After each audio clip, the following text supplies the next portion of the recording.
Bonjour à tous et bienvenue pour ce webinaire sur la vulnérabilité des forêts face au changement climatique, enjeux et pistes d'action.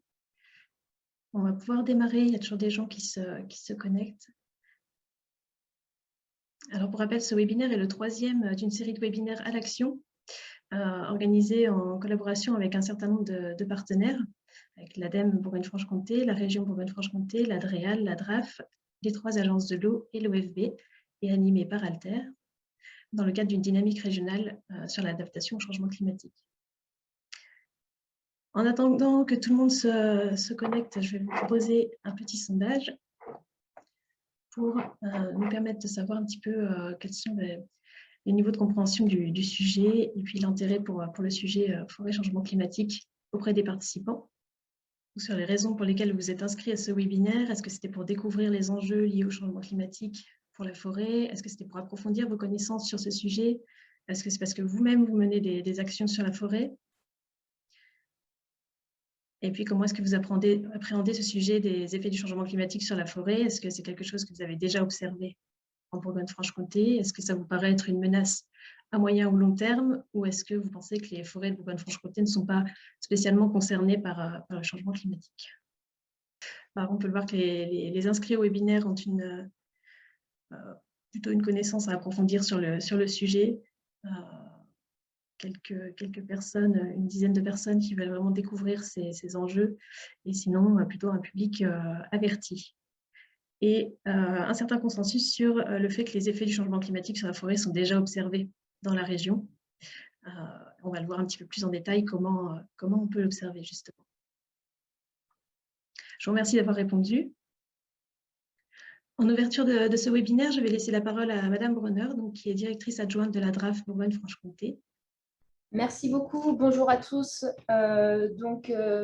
Merci de participer à ce troisième webinaire, comme le disait Madame Bouyck, puisque ce webinaire s'intègre dans le cadre des travaux du GRAC, donc le groupement régional pour l'accompagnement au changement climatique, et où deux premiers webinaires se sont tenus, l'un en avril et l'autre en juin, sur à la fois les solutions fondées sur la nature et puis également sur l'aménagement du territoire.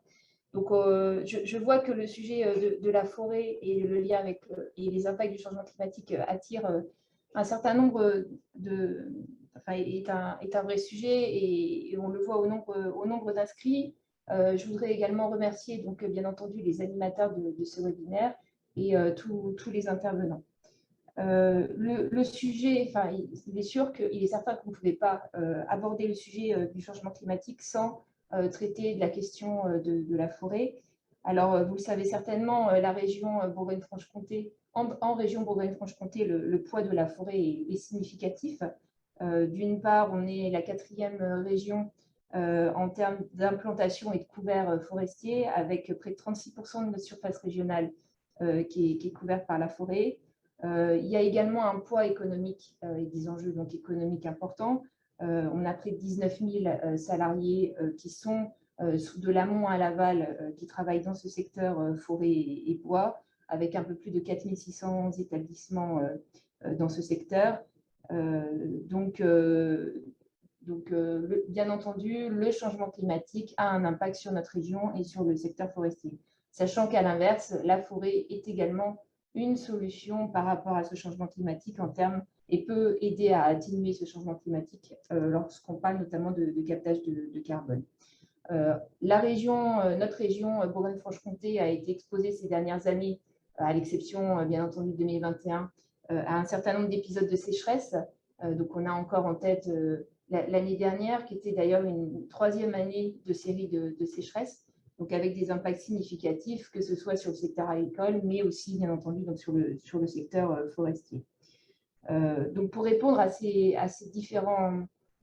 cet enjeu, donc au niveau de l'État, on a travaillé, ce n'était pas inactif bien entendu, donc on travaille à la fois avec l'ensemble de la filière, l'ONF bien sûr, le Conseil régional, pour définir et identifier les solutions en réponse à ce changement climatique. Et donc à ce titre, une feuille de route a été établie en 2020 qui vise à la fois à élaborer une communication, une information, une sensibilisation, que ce soit en interne, filière, et puis également auprès du grand public. Donc, ce webinaire y contribue grandement. Le deuxième objectif de cette feuille de route, c'est d'améliorer les connaissances. Donc, on a des travaux importants qui sont engagés, notamment avec l'INRAE, donc des experts directement scientifiques. Et puis, on fait aussi des tests directement en nature, des tests de nouveaux mélanges d'essence, par exemple. L'autre point aussi que je voulais aborder, puisque je dis on ne reste pas inactif loin de là. Donc, vous savez, le secteur forestier fait partie des secteurs qui sont accompagnés au titre du plan France Relance, avec un montant initial de 100 millions d'euros qui vise donc à accompagner l'ensemble des intervenants de ce secteur, en premier lieu sur le volet repeuplement. Et donc, vous allez peut-être en discuter tout à l'heure, mais ce sujet repeuplement est important lorsqu'on parle du changement climatique, puisqu'on a des peuplements qui sont vulnérables à ces évolutions climatiques. Et puis, au niveau de la région, on est fortement concerné par les peuplements scolités. Vous le savez peut-être, puisqu'on a près de 10% de nos stocks d'épicéas qui sont touchés par les scolites. Donc, l'objectif du gouvernement sur ce volet repeuplement et donc accompagnement à repeupler nos forêts, c'est d'implanter près de 45 000 hectares pour renforcer la captation du carbone avec une estimation qui tourne autour de 150 000 tonnes de CO2. Au niveau de la région Bourgogne-Franche-Comté, donc tout le secteur est fortement mobilisé sur ce volet. À ce stade, on a des besoins, on a des demandes qui tournent autour de 10 millions d'euros sur ce sujet du repeuplement. Un autre secteur également qui est accompagné, c'est le secteur des pépinières. Et donc là également, au niveau de la région, donc on a 17 pépinières, ce qui fait de nous la deuxième région en termes de production de plants. Et on a 14 lauréats qui ont été retenus au titre du plan France Relance juste avant l'été. Et puis, dernier point que je souhaitais évoquer, donc le Premier ministre a abordé le sujet de la forêt donc, lors d'un déplacement en Vendée, c'était fin juillet, où il a annoncé à la fois une rallonge sur ce plan France Relance de 100 millions d'euros, et puis également le lancement des assises de la forêt et du bois, donc qui devrait se dérouler à compter d'octobre, début octobre, pour se dérouler sur la fin d'année, et avec un objectif, donc là aussi, de proposer des solutions concrètes au secteur et en intégrant notamment le sujet du changement climatique. Donc ce webinaire s'intègre bien dans toutes ces réflexions et je vous remercie encore de votre participation et je laisse la main à Madame Bouic. Merci beaucoup, Madame Bonheur, pour ces éléments introductifs. Donc, comme vous l'avez très bien dit, la forêt tient une place privilégiée en Bourgogne-Franche-Comté, qui est d'ailleurs une des régions les plus boisées de France. Et la forêt bourguignonne-franc-comtoise est emblématique de nos paysages, elle est importante pour l'économie, mais aussi pour l'attractivité des territoires et le tourisme, ainsi que pour la biodiversité. En termes de climat, la forêt elle a aussi un rôle à jouer, puisqu'une forêt en bonne santé permet de stocker du carbone atmosphérique. Et malheureusement, on constate de plus en plus que la santé des forêts est menacée par l'évolution du climat. C'est ce que va nous expliquer Monsieur Mirabel de la DRAF, qui est responsable du département santé des forêts donc à la DRAF Bourgogne-Franche-Comté. Donc, il va s'agir d'une qui a été enregistrée. Monsieur Mirabel n'étant pas disponible aujourd'hui pour nous faire la présentation en direct. Donc, je vais vous lancer la vidéo. Après cela, donc, on aura 2 retours d'expérience. J'ai oublié de vous passer le programme. Donc, en termes d'introduction, on aura effectivement donc, cette intervention de M. Mirabel et ensuite une intervention de l'ONF Bourgogne-Franche-Comté avec Jean-François Boquet et Lilian Duban. Et puis 2 retours d'expérience, puisque comme vous le savez maintenant, si vous avez participé aux deux précédents webinaires, l'objectif de ces webinaires est de mettre en avant donc, des initiatives un petit peu exemplaires en termes d'adaptation au changement climatique dans les territoires de la région ou même en dehors de la région. Et donc, le premier retour d'expérience sera présenté par Aglaé Guisado de la communauté de communes de Pouilly-en-Auxois, Bligny-sur-Ouche, sur la gestion durable de la forêt et une expérimentation d'adaptation au changement climatique. Et puis, le deuxième retour d'expérience sera lui présenté par Loïc Cassé de l'association Sylvact sur l'adaptation des forêts en diversifiant les essences et les modes de sylviculture. Donc, on va maintenant passer à la première session introductive de Mirabel. Bonjour à tous. Donc, par rapport à ce webinaire, je vais vous introduire les enjeux des changements globaux et des impacts sur la santé des forêts. Or, tout d'abord, on rappelle en 2 mots les principales spécificités de la forêt. par rapport à d'autres filières, notamment agricoles. Donc la forêt est un écosystème complexe qui évolue et se gère sur un temps long, hein, plusieurs décennies à plusieurs siècles pour la vie d'un arbre. Et des enjeux multiples lui sont attribués, donc que ce soit la production de bois, de réservoirs de biodiversité, de séquestration, stockage, de substitution du carbone, préservation des sols et de la qualité des eaux, de l'accueil du public, etc. Donc aujourd'hui, cet écosystème forestier doit affronter en fait plusieurs risques au cours de ce 21e siècle, que l'on regroupe dans le terme des changements globaux, et en particulier donc, le réchauffement climatique et les invasifs nouveaux ravageurs. Alors, les invasifs nouveaux ravageurs, c'est simplement pour vous contextualiser un petit peu cela en tête, à avoir à l'esprit voilà, comme la calarose du frêne, la pyrale du buis, qui sont des choses indépendantes du réchauffement climatique et qui sont liées avant tout en fait, à la mondialisation, à l'augmentation des échanges en termes de volume et en termes de rapidité aussi des échanges. Voilà. Concernant le réchauffement climatique, donc, bien avoir à l'esprit que c'est une composante du changement global, donc en menace pour la forêt, au même titre que les organismes invasifs, la modification de la gestion forestière, que ce soit par rapport à la mécanisation, tassement de sol, la pression des grands ongulés, les pollutions à longue distance, qui peuvent aussi affecter la santé des forêts, et puis les modifications de paysage, de fragmentation de l'écosystème. Le réchauffement climatique donc, agit à différents niveaux, de par la hausse des températures, la modification des régimes des pluies ou l'augmentation des sécheresses. Donc, on va avoir des impacts qui sont directs et indirects, à la fois sur les arbres et la forêt, donc des mortalités liées aux sécheresses, aux canicules, ou des engorgements, des dépérissements, voilà, multiples. Des impacts directs sur les agents biotiques. Donc, comme on est dans un écosystème, les arbres, ben, ils vont avoir des parasites de faiblesse, etc., ou des ravageurs.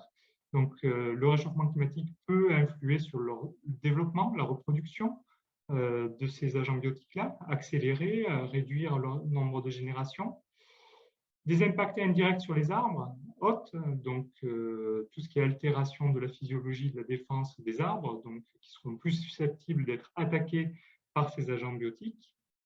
Et puis, tout un complexe d'impacts indirects, on va dire, sur l'écologie communautaire, donc là vraiment l'aspect trophique, hein, que ce soit la biodiversité au niveau du sol, l'interaction avec les autres composantes de la strate arbustive, etc., et de tous les antagonistes des parasites. Donc, tous ces impacts-là, aujourd'hui, sont très peu décrits et sont, à l'échelle d'un écosystème, assez complexes à démêler.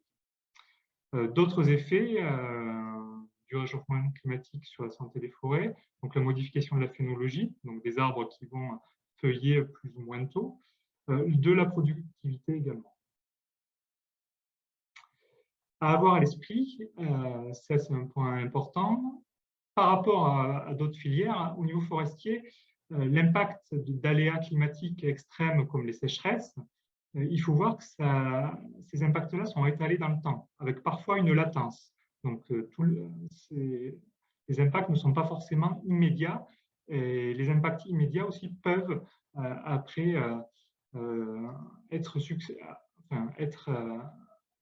une succession en fait, d'autres facteurs, ce qu'on va appeler des dépérissements beaucoup plus complexes. Donc aujourd'hui, mettons, après des sécheresses 2018 et 2019-2020 en région, on est à la fois combiné sur des phases 2 et 3 de dépérissement lents et complexes qui peuvent affecter les arbres. Et en règle générale, ces impacts liés à un aléa climatique extrême durent de 5 à 7 ans avec un retour à un niveau équilibre ou endémique. En revanche, aujourd'hui, avec le réchauffement climatique, la principale inconnue, ça va être la répétition de ces aléas-là, et notamment la récurrence et l'intensité de ces aléas climatiques extrêmes. Alors, pour faire face à ces nombreux imprévus et incertitudes, que ce soit les aléas climatiques ou l'arrivée de pathogènes exotiques, il est tout d'abord important d'avoir un réseau d'observateurs de terrain motivés et bien formés. Donc, c'est dans ce cadre-là aussi que s'inscrit l'organisation et les missions des correspondants observateurs du DSF, donc qui appartiennent à différents organismes, forêt publique et forêt privée, CNPF, ONF, DDT, Chambre d'agriculture, ponctuellement coopératives ou experts, qui sont là donc, pour affiner le diagnostic de manière objective et l'analyse de risque pour les décisions des propriétaires gestionnaires forestiers. Donc faire un état des lieux. Également, pour faire face à ces nombreux imprévus et incertitudes, il faut les enjeux, être capable de détecter, alors, pour que ce soit les pathogènes exotiques, de manière précoce, ces nouvelles émergences ou bioagresseurs, de mieux évaluer aussi les modes de dispersion et les dommages causés par ces bioagresseurs, être capable aussi de mieux prédire les prochaines crises sanitaires, donc en identifiant les peuplements, les essences d'arbres vulnérables dans leur milieu, la connaissance des bioagresseurs de faiblesse, comme les scolites, l'identification de bioagresseurs exotiques qui sont absents mais à risque pour nos essences indigènes. Et là-dessus, on peut imaginer des dispositifs expérimentaux qui extrapolent ces impacts-là, voilà, avec la mise en place et surveillance de plantations qui, selon des gradients altitudinaux et latitudinaux. Enfin, l'approfondissement des connaissances des itinéraires sylvicoles après les crises. Donc, ça, c'est un point important. Et par rapport à tout cela, des outils sont développés, que ce soit des outils de diagnostic, donc déjà de bons indicateurs à la santé d'un arbre, pour savoir en fait si l'arbre est en bonne santé, s'il est dégradé, très dégradé, dépérissant, etc. Donc là, différents protocoles sont déployés et utilisés par les gestionnaires propriétaires forestiers. Des outils de bilan hydrique journalier pour aussi estimer l'impact, l'intensité des déficits hydriques, le développement actuel de la télédétection, puisque les surfaces forestières sont très conséquentes, 36% de la surface de la région Bourgogne-Franche-Comté. Donc la télédétection est un outil qui est en cours de développement. Et puis des outils de modélisation prédictive des évolutions climatiques. Donc ça, c'est l'exposé que fera Lilian Dunant sur Climessence, notamment, voilà, développé dans le cadre du réseau AFORCE ou BioClimSol. Lorsque des crises sanitaires surviennent en lien avec ces aléas climatiques qui peuvent être accentués par le réchauffement climatique, il est important aussi d'avoir de bonnes méthodes dans la gestion de ces crises sanitaires-là. Donc au moment du dépérissement, à court terme, moyen terme et long terme. Donc tout ça est regroupé dans un guide de gestion des crises sanitaires en forêt qui a été réédité en 2021 avec tous les partenaires et dans le cadre du réseau AFORCE.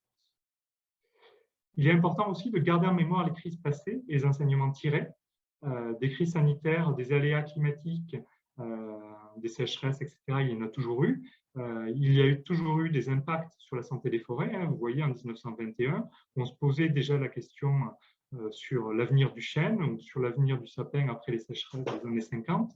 Donc, ce sont des questions qui se sont déjà posées par le passé avec des aléas climatiques qui étaient assez importants et impactants au niveau de la santé des forêts. Donc, l'importance de cette mémoire sylvo-sanitaire et le rôle du DSF depuis sa création en 1989 pour objectiver cela.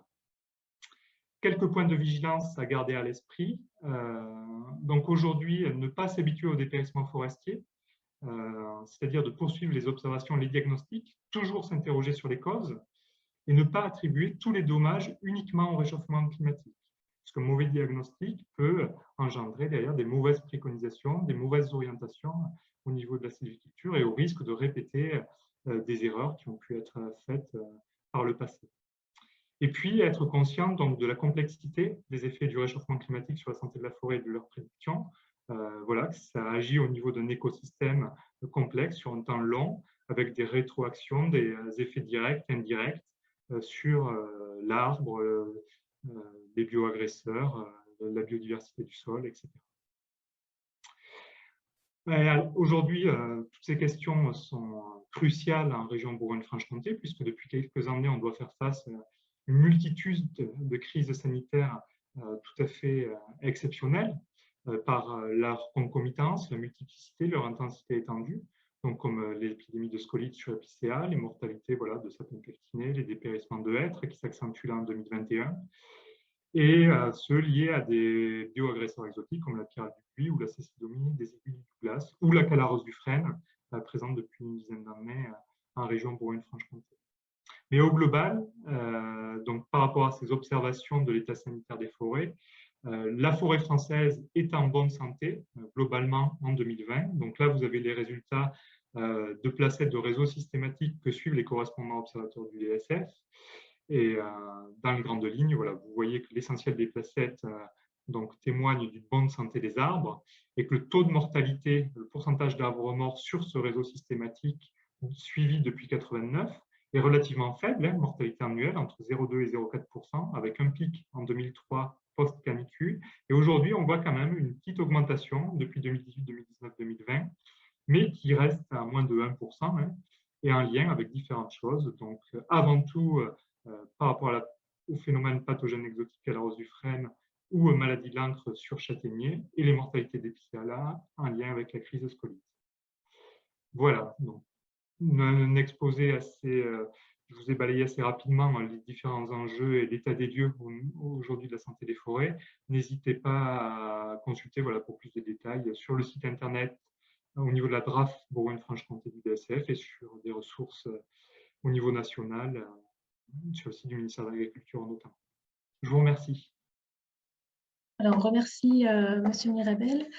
Donc, on a vu que les forêts de Bourgogne-Franche-Comté sont sensibles aux événements climatiques et à l'évolution des températures. Donc, il est nécessaire d'avoir une stratégie afin d'adapter et de préserver ces écosystèmes forestiers qui abritent par ailleurs plus de 5500 espèces en Bourgogne-Franche-Comté et qui, comme on le disait tout à l'heure, ont une vraie valeur pour les territoires de la région.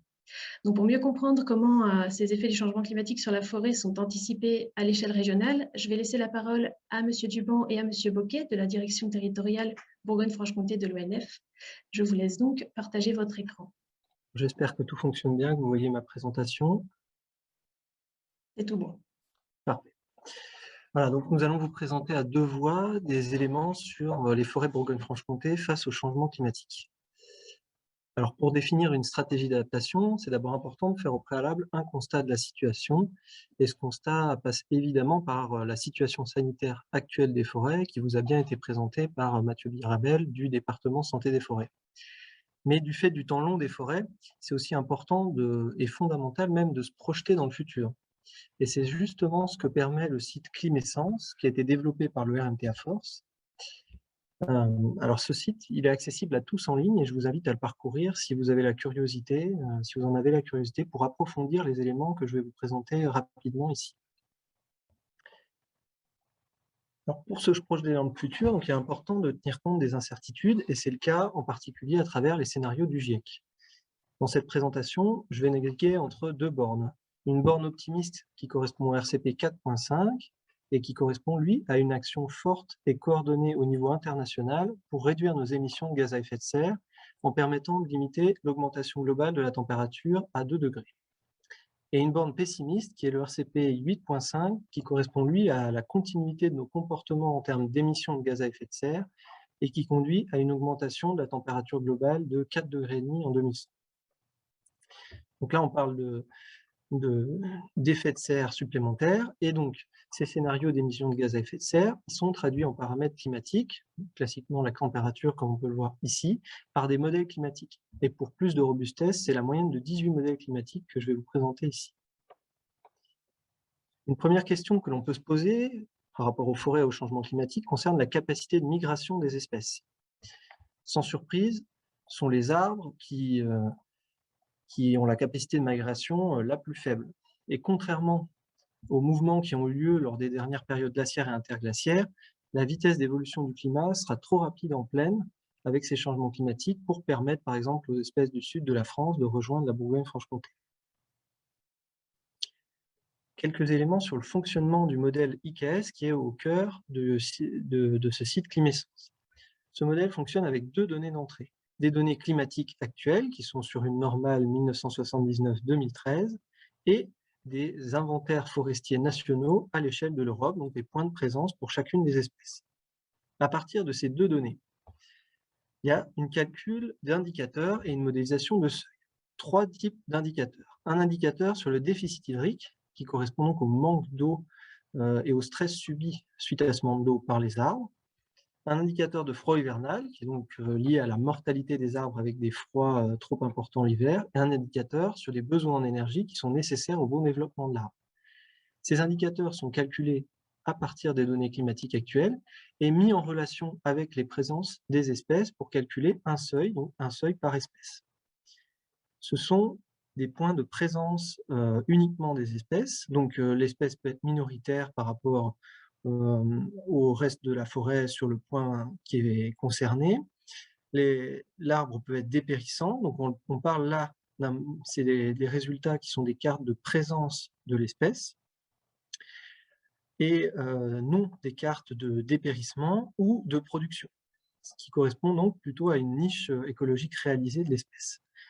Et ces seuils sont fixés sur les populations qui sont les plus résistantes, par exemple, à la sécheresse à l'échelle de toute l'Europe, et donc ce sont des seuils qui sont relativement optimistes pour des populations, par exemple, qu'on pourrait avoir en Bourgogne-Franche-Comté.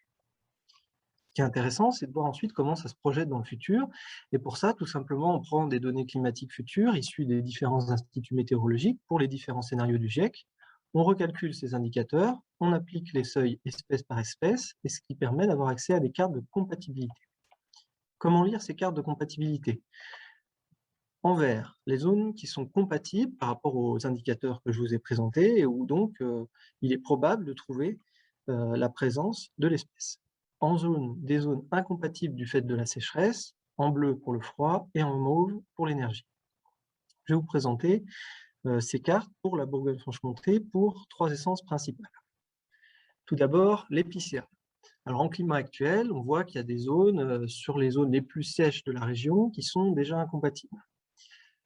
Il y a beaucoup de dépérissements liés à la crise Covid sur des zones qui sont compatibles. Mais ce n'est pas du tout incohérent avec la carte que je vous présente, puisque déjà on est sur une période 1979-2013 qui n'intègre pas ces 3 dernières années. Ensuite, ce que je vous expliquais, c'est que c'est une limite de présence. Et la probabilité pour trouver un seul épicéa, et non pas un peuplement d'épicéas qui fonctionne dans une forêt dans la zone incompatible, est très faible, de l'ordre de 2%. Et ensuite, c'est un modèle uniquement climatique qui ne prend pas en compte les interactions biotiques, et en particulier là, le cas des scolites. Et c'est un facteur très important, comme Mathieu Mirabel a pu vous l'expliquer précédemment. Si on se projette maintenant dans le futur, et c'est là que ça devient intéressant, à l'horizon 2050, avec le scénario optimiste, on voit que c'est presque toute la Bourgogne qui est en zone incompatible. À l'horizon 2070, toujours avec ce modèle optimiste, cette zone incompatible est un peu plus restrictive. Et à l'horizon 2070, toujours, mais cette fois avec le scénario pessimiste, on se retrouve dans les zones d'altitude des Vosges et du Jura. Le Morvan n'est plus compatible. Et non seulement on se retrouve dans cette zone d'altitude, mais vous voyez qu'elles sont mitées suivant l'axe des vallées par des zones incompatibles. Et comme ce que je vous disais, que c'est une limite de présence de l'espèce, cette carte est préoccupante aussi pour l'épicéa, y compris plus en altitude sur les massifs. Une autre espèce importante, le hêtre, qui est compatible sur presque toute la région en climat actuel. Là encore, comme l'épicéa, ce n'est pas du tout incohérent avec le fait qu'on observe actuellement des dépérissements.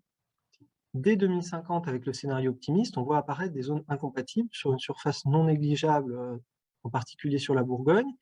Et ces zones, par exemple sur la Côte d'Or, correspondent à des zones où il y a une présence de hêtraies importante. Donc c'est déjà un facteur de risque important dès 2050 avec le scénario optimiste. En 2070, avec ce scénario optimiste, un petit peu plus restrictif. Et par contre, avec le scénario pessimiste RCP 8.5, on se retrouve presque dans la situation de l'épicéa, avec une zone de compatibilité uniquement dans la partie plus en altitude, et avec y compris des zones limitées d'incompatibilité dans ces massifs du Jura et des Vosges. La carte à l'échelle de la France, en climat actuel, est intéressante pour regarder la limite de compatibilité dans le sud. Sur cette carte de gauche, il y a aussi les points de présence ou des inventaires forestiers nationaux. Et ce qu'on voit, c'est qu'il y a une différence, il y a une marge entre cette limite de compatibilité et les points tels qu'ils sont représentés en plaine. Et donc, ça s'explique puisque le seuil est calé sur les populations les plus résistantes à l'échelle de l'Europe, qui ne sont pas observées en France. Et donc, ça permet d'avoir un autre regard sur ces cartes et sur cette limite, qui est cette limite de compatibilité de présence de l'espèce. Une dernière espèce très importante, le chêne sicile, donc compatible sur toute la région au climat actuel. En 2050, avec le scénario optimiste, les zones les plus sèches de la région qui régissent, un petit peu plus restrictif à l'horizon 2070, toujours avec ce scénario optimiste, et avec le scénario pessimiste RCP 8.5, comme à chaque fois, il y a un grand décalage, c'est là qu'on voit à plus long terme l'impact de la différence entre les scénarios, et là c'est une bonne partie des zones de plaine de la région enfin, voilà, sur lesquelles le chêne est une essence majeure, qui apparaissent en zone incompatible.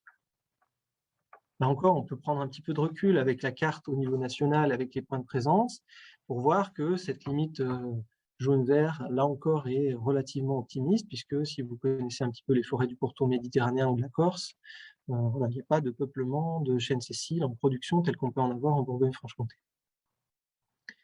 Une autre façon d'approcher ces changements climatiques sur la forêt, c'est de travailler par analogie climatique. Et l'objectif de ces analogies climatiques sont de répondre à la question où se trouve aujourd'hui le climat que je connaîtrai demain dans une zone donnée. Donc, je vous ai pris en exemple ici le plateau nivernais, une zone de plaine de production de chênes de bonne qualité. Et ce que l'on peut voir, donc la zone de départ est entourée en rouge, et les zones analogues, c'est une analogie climatique centrée sur le déficit hydrique, qui est le facteur limitant, comme vous avez pu le voir sur les cartes précédentes, sont plutôt dans le sud-ouest. Donc ce qu'on peut dire, c'est qu'à l'horizon 2050, avec ces deux scénarios RCP 4.5 ou 8.5, le climat que l'on connaîtra autour de Nevers serait similaire à celui qu'on connaît actuellement dans le sud-ouest de la France, autour de Bordeaux. Si l'on se projette maintenant à l'horizon 2070, avec le scénario RCP 4.5, on se trouve toujours dans le sud-ouest de la France. Par contre, avec le scénario RCP 8.5, on se retrouve cette fois sur le pourtour méditerranéen, et donc là, le climat qu'on connaîtrait à Nevers à l'horizon 2070 avec ce scénario, il serait similaire à celui qu'on connaît actuellement à Marseille. Ce qui doit amener à réfléchir aussi sur les fonctions qui sont assurées par les forêts du pourtour méditerranéen, qui sont quand même pas les mêmes que celles des forêts de production de chênes de bonne qualité autour de Nevers. Un autre exemple, dans un contexte montagnard, le deuxième plateau du Jura, qui est entouré ici en rouge, et ce qu'on voit, c'est que dès l'horizon 2050, il n'y a pas de pixel analogue bleu dans cette enveloppe, et qu'on descend d'un niveau, c'est-à-dire que le climat que l'on connaîtrait à l'horizon 2050 sur le deuxième plateau du Jura, il serait similaire à celui qu'on connaît actuellement sur le premier plateau du Jura.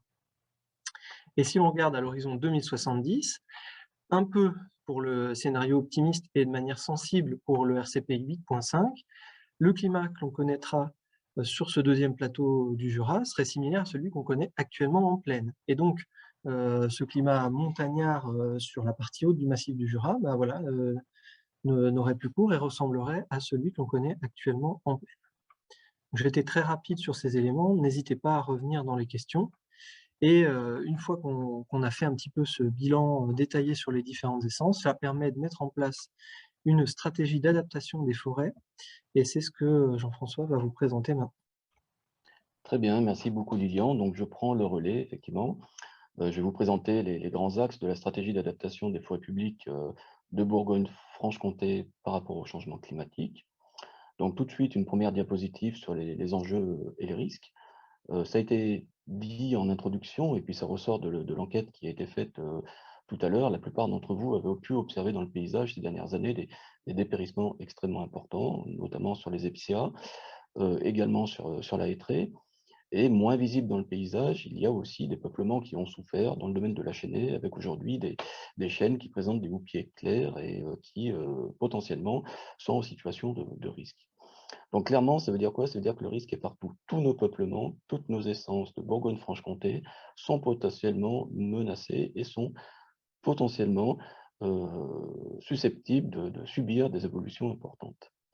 L'autre point important à avoir en tête par rapport à cette notion de risque, c'est que, ça a été dit par Lilian, les forestiers interviennent sur un pas de temps qui est relativement long. C'est-à-dire qu'aujourd'hui, quand on se pose la question du renouvellement d'un peuplement, soit par régénération naturelle, soit par introduction de plants, les arbres en question vont être adultes dans plus de 50 ans. Et là, dans plus de 50 ans, les conditions climatiques seront très différentes.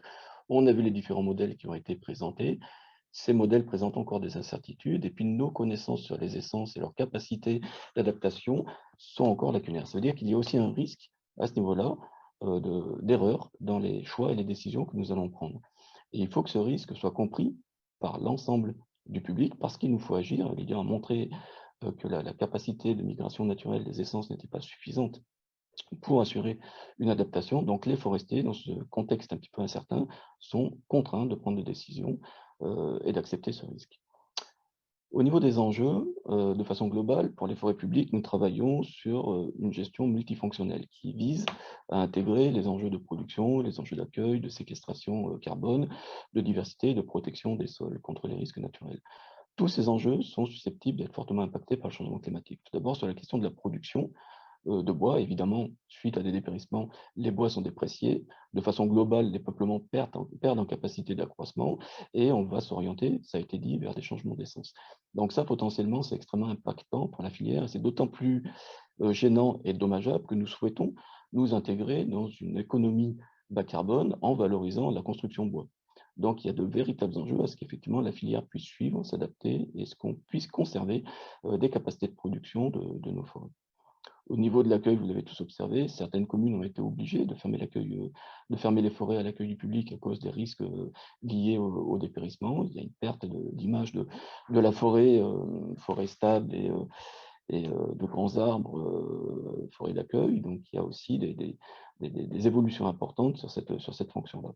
Et au niveau de la séquestration du carbone, le risque est que effectivement, nos forêts perdent leur capacité d'atténuation par ces effets de relargage massif de carbone dans l'atmosphère suite à des épisodes de dépérissement ou d'incendie ou d'événements catastrophiques. Donc des enjeux sur la diversité, sur les écosystèmes, sur les espèces, et des enjeux en matière de protection, puisqu'effectivement, vous savez très bien que les massifs forestiers jouent un rôle important dans la régulation des eaux, dans le maintien des sols, et puis on a aujourd'hui des risques d'incendie qui deviennent de plus en plus conséquents, même si cet été, les conditions météo nous sont mis un petit peu à l'abri, et il est clair que sur le moyen terme, nous devons nous préparer à avoir des incidences à ce niveau-là. Donc, sur la diapositive suivante, j'insiste beaucoup sur le fait que du coup, par rapport à ce contexte et par rapport à ce qui a été dit aussi par Lilian, il nous faut être proactif. On ne peut pas se mettre dans une position d'attente au risque d'être en permanence dans une situation dans laquelle on subit les évolutions. L'évolution naturelle avec une politique de conservation ne sera pas adaptée à toutes les situations. Donc, il faut vraiment qu'on se mette dans une situation de proactivité en acceptant le risque. C'est-à-dire qu'on sait très bien que par rapport à des connaissances qui sont lacunaires, on va faire des erreurs, mais pour autant, il faut avancer. Et ces connaissances, ça a été montré par Lilian, effectivement, il y a déjà beaucoup d'actions qui ont été engagées en termes de sensibilisation et de recherche. Les exemples qui ont été montrés sur Climessence montrent effectivement que la communauté scientifique apporte aujourd'hui des outils d'aide à la décision qui nous permettent progressivement d'avancer, de nous conforter dans nos choix, même si le risque existe. Alors, comment pouvons-nous intervenir? Le principal levier que l'on a pour aider les forêts à s'adapter au changement climatique, c'est le renouvellement.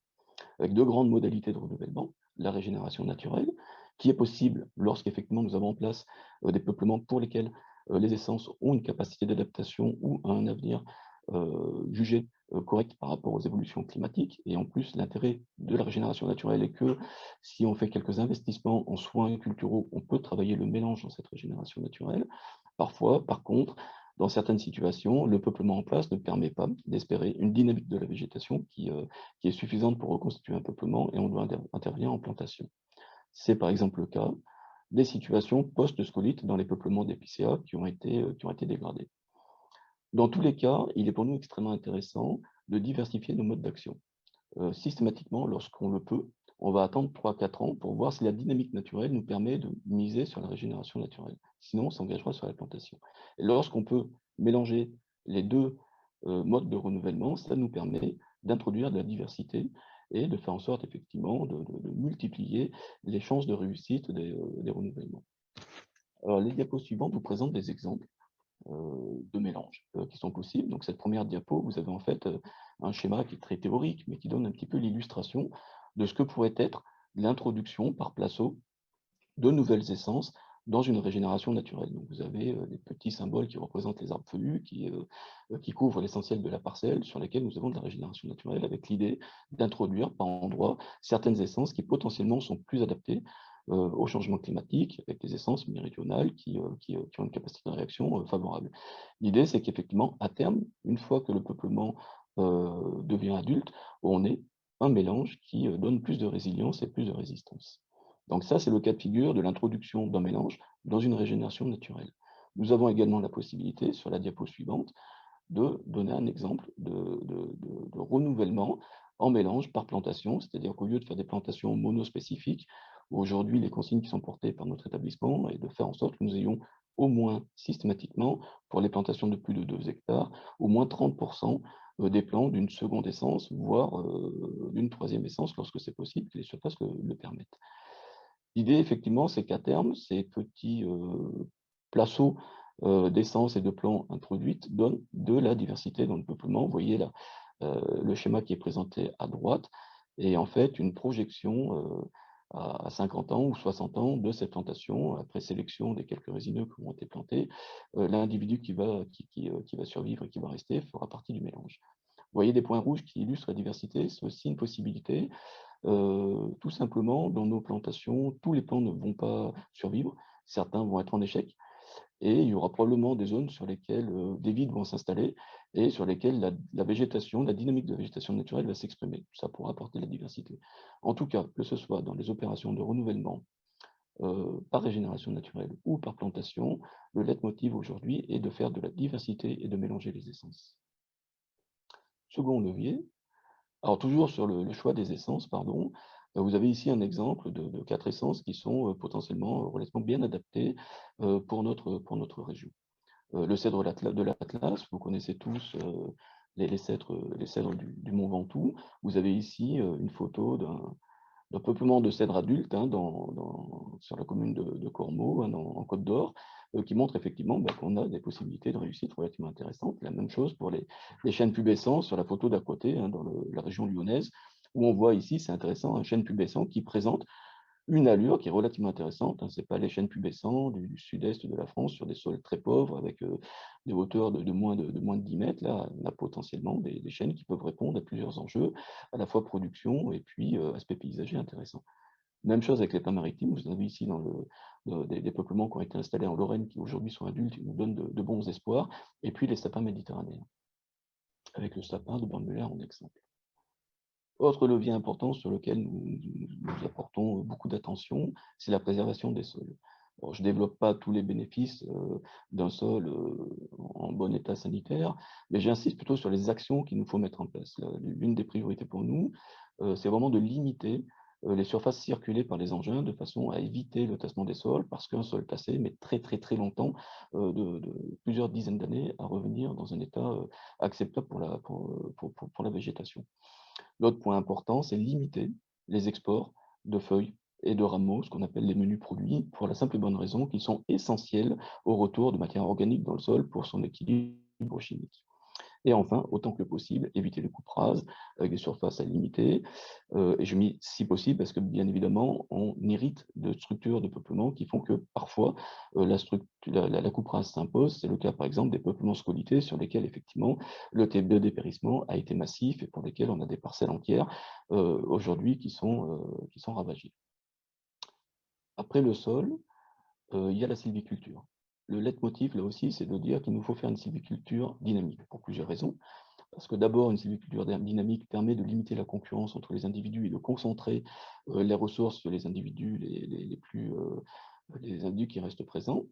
Et aussi parce que une éclaircie régulière dans les peuplements permet d'avoir une forme des arbres qui leur apporte plus de capacité de résistance aux coups de vent ou aux différents événements.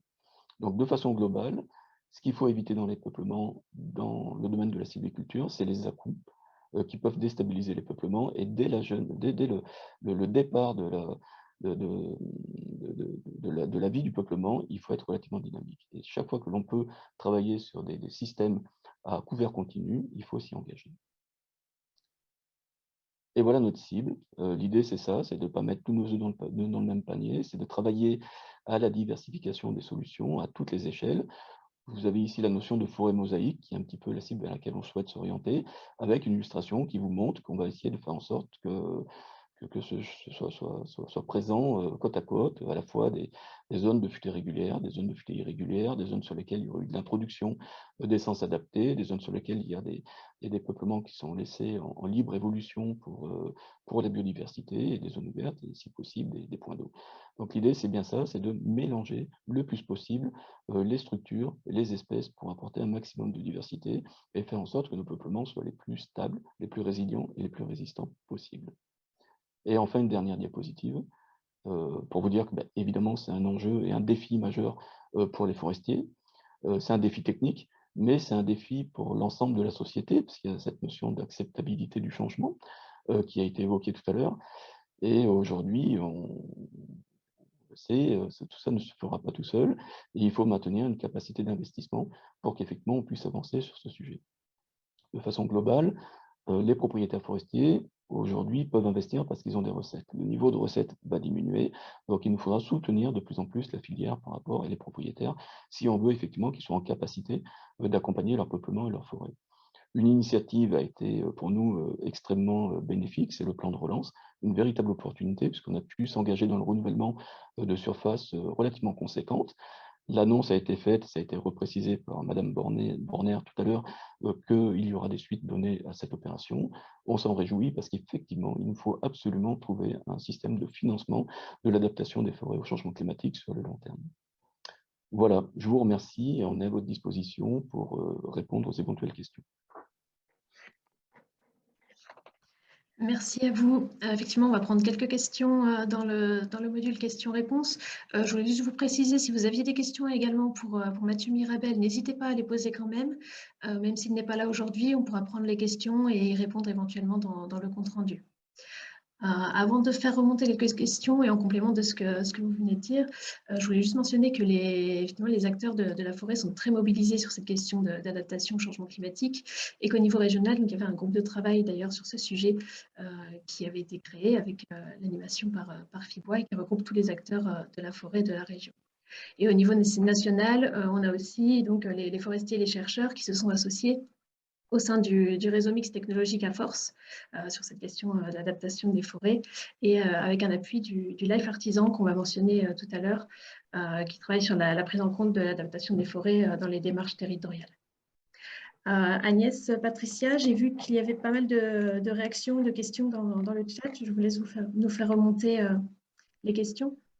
Effectivement, on a une première question sur les modélisations. Quelqu'un voudrait savoir du PETR12 horloger si elles prennent en compte les types de sols et notamment leurs réserve utile en eau.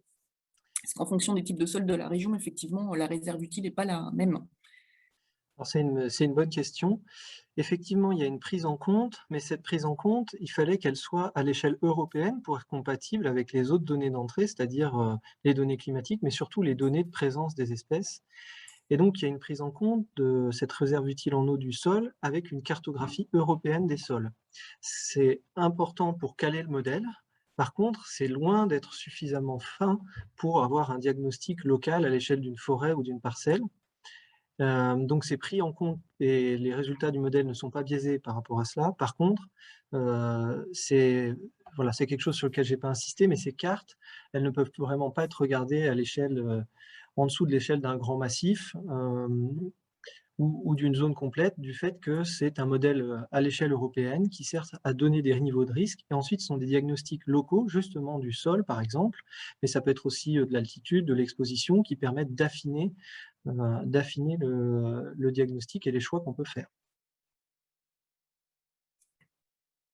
Une question peut-être complémentaire par rapport à vos interventions sur le risque incendie qui n'a pas été traité ou abordé. Comment vous appréhendez cette perspective du risque incendie en Bourgogne-Franche-Comté sur nos forêts? Alors oui, c'est une question importante. Le risque d'incendie est réel, hein. Il va s'accroître avec le temps. Aujourd'hui, la façon de l'aborder est plutôt la suivante, c'est-à-dire qu'on a mis en place un système de veille incendie avec Météo France qui nous fournit régulièrement des indicateurs, et on travaille en collaboration avec les SDIS pour se mettre à leur disposition, pour les accompagner lorsqu'il y a des opérations de lutte à mettre en place.